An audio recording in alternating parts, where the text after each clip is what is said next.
നമസ്കാരം, ഞാൻ ജിബിനാണ്. JR option insights എന്ന നമ്മുടെ യൂട്യൂബ് ചാനലിലേക്ക് എല്ലാവർക്കും സ്വാഗതം. ഓക്കെ, ഇന്ന് നമ്മൾ സംസാരിക്കാൻ പോകുന്നത് എന്താണ് ഓഹരി വിപണി അല്ലെങ്കിൽ എന്താണ് ഷെയർ മാർക്കറ്റ് എന്നതിനെ പറ്റിയിട്ടാണ്. ഒരു തുടക്കക്കാരൻ, ഒരു സാധാരണക്കാരൻ ഓഹരി വിപണിയിലേക്ക് കടന്നു വരുമ്പോൾ അയാൾ അറിഞ്ഞിരിക്കേണ്ടതായിട്ടുള്ള വളരെ ബേസിക് ആയിട്ടുള്ള കുറച്ച് കാര്യങ്ങളാണ് സംസാരിക്കുന്നത്. നമുക്കൊരു കഥയിലൂടെ തന്നെ ഇന്ന് നമുക്ക് സംസാരിക്കാം.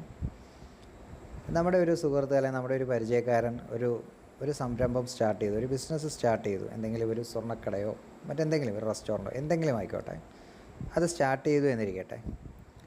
അദ്ദേഹം അത് വളരെ നല്ല രീതിയിൽ തന്നെ അത് ബിസിനസ് സ്റ്റാർട്ട് ചെയ്തു, നല്ല വിജയകരമായ രീതിയിൽ മുന്നോട്ട് പോയിക്കൊണ്ടിരിക്കുന്നു. അങ്ങനെ ഒരു വർഷം വളരെ വിജയകരമായി അത് പൂർത്തിയാക്കി. വീണ്ടും മുന്നോട്ടത് വളരെ സക്സസ്ഫുള്ളായിട്ടത് മുന്നോട്ട് പോയിക്കൊണ്ടിരിക്കുകയാണ്.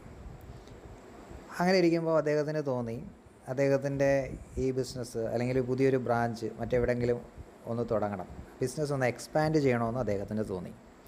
അപ്പോൾ അദ്ദേഹം ഉദ്ദേശിച്ചത്ര തുക ചിലപ്പോൾ അത് മീറ്റ് ചെയ്യുന്നുണ്ടാവില്ല. അപ്പോൾ അദ്ദേഹം എന്ത് ചെയ്യും? അദ്ദേഹത്തിൻ്റെ ഏതെങ്കിലും പരിചയക്കാരനോ അല്ലെങ്കിൽ എന്തെങ്കിലും അടുത്ത ബന്ധത്തിലുള്ള ആൾക്കാരെ അതിലേക്ക് പാർട്ട്ണറായിട്ട് ചേരാൻ താല്പര്യമുണ്ടോ എന്ന് അന്വേഷിക്കും, അല്ലെങ്കിൽ അദ്ദേഹത്തിൻ്റെ ബിസിനസ്സിൽ ഇൻവെസ്റ്റ് ചെയ്യാൻ താല്പര്യമുണ്ടോ എന്ന് അന്വേഷിക്കും. അപ്പം അങ്ങനെ നമ്മളതറിയുന്നു. നമ്മൾ അദ്ദേഹത്തിൻ്റെ തുടക്കം മുതലേ ഇത് കണ്ടുകൊണ്ടിരിക്കുന്നൊരു വ്യക്തിയാണ്. അപ്പം നമുക്കറിയാം ഇത് നല്ല രീതിയിൽ ഇത് നടത്തിക്കൊണ്ട് പോകാൻ അദ്ദേഹത്തിന് കഴിവുണ്ട്, ഇത് ഭാവിയിൽ ഇത് നല്ല ഉയരങ്ങളിൽ എത്താൻ സാധ്യതയുണ്ട്. അപ്പോൾ എന്ന് മനസ്സിലാക്കി ഇരിക്കുന്ന നമ്മളെന്ത് ചെയ്യും? അദ്ദേഹം പറഞ്ഞ ഒരു തുക, നിശ്ചിതമായ തുക നമ്മൾ അതിലേക്ക് ഇൻവെസ്റ്റ് ചെയ്യും. ഇൻവെസ്റ്റ് ചെയ്യുന്നതിലൂടെ, അതായത് അതിൻ്റെ പകുതി ഉടമസ്ഥാവകാശം നമ്മൾ വാങ്ങിക്കുകയാണ് ചെയ്യുന്നത്, അല്ലേ? വാങ്ങൽ പ്രക്രിയ അവിടെ നടന്നു. നോട്ട് ചെയ്യണം, വാങ്ങിച്ചു. നമ്മൾ അദ്ദേഹത്തിൻ്റെ ബിസിനസ്സിൻ്റെ പകുതി ഉടമസ്ഥാവകാശം നമ്മളും വാങ്ങിച്ചു, അല്ലേ? അതിൽ ഇൻവെസ്റ്റ് ചെയ്യുന്നതിലൂടെ നമ്മളും പാർട്ട്ണറായി. അപ്പോൾ അതിൽ വേണ്ടത്ര റെസ്പോൺസിബിലിറ്റിയും, ഇനി ലാഭമാണെങ്കിലും നഷ്ടമാണെങ്കിലും എന്താണെങ്കിലും അത് സഹിക്കാനും ഉള്ള ഉത്തരവാദിത്വം നമുക്കുണ്ട്. മുന്നോട്ട് അതിൻ്റെ ഉത്തരവാദിത്തങ്ങളൊക്കെ ഏറ്റെടുക്കേണ്ട ബാധ്യതയും നമുക്കുണ്ട്. അങ്ങനെ വീണ്ടും അത് വളരെ വിജയകരമായി മുന്നോട്ട് പോയിക്കൊണ്ടിരിക്കുകയാണ്. വർഷങ്ങൾ കടന്നുപോയി.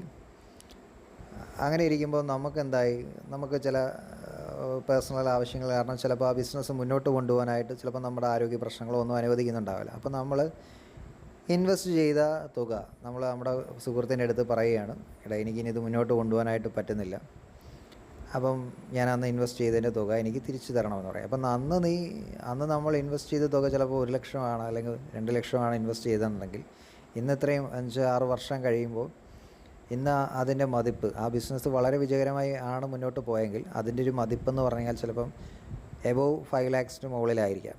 അപ്പോൾ അത്രയും രൂപ തന്ന് മറ്റാർക്കെങ്കിലും ആ പാർട്ണർഷിപ്പ് ഏറ്റെടുക്കാൻ താല്പര്യമുണ്ടെങ്കിൽ നമ്മൾക്ക് അവർക്കത് വിൽക്കാം, അല്ലെങ്കിൽ ഈ സുഹൃത്തിന് തന്നെ നമ്മുടെ ആ ബിസിനസ്സിൻ്റെ നമ്മുടെ അത്രയും ഷെയർസ് എന്ന് പറയാം, അല്ലെങ്കിൽ നമ്മുടെ ആ ഓണർഷിപ്പ് നമ്മുടെ സുഹൃത്തിന് തന്നെ വിൽക്കാം. അപ്പോൾ വീണ്ടും അവിടെ ഒരു വിൽക്കൽ പ്രക്രിയ നടന്നു, അല്ലേ? അപ്പോൾ നമ്മൾ എന്താണ് ഇവിടെ ചെയ്തത്?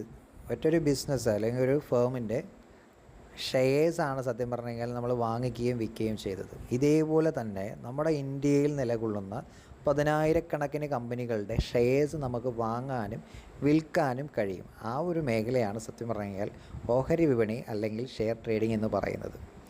അങ്ങനെയാണെങ്കിൽ ഇതെങ്ങനെ നമുക്ക് എവിടെ ചെന്നിട്ട് ഇപ്പം ഒരു റിലയൻസിൻ്റെ കുറച്ച് ഷെയർസ് നമുക്ക് വാങ്ങിക്കണമെങ്കിൽ എവിടെ ചെന്നിട്ട് വാങ്ങിക്കാൻ പറ്റും? അടുത്തുള്ള സൂപ്പർ മാർക്കറ്റിൽ നിന്ന് വാങ്ങിക്കാൻ പറ്റുമോ? ഇല്ല. അതിനെ പറ്റിയിട്ടാണ് നമ്മൾ അടുത്ത വീഡിയോയിൽ സംസാരിക്കാൻ പോകുന്നത്. അപ്പോൾ എല്ലാവർക്കും മനസ്സിലായെങ്കിൽ സപ്പോർട്ട് ചെയ്യുക. Thank you.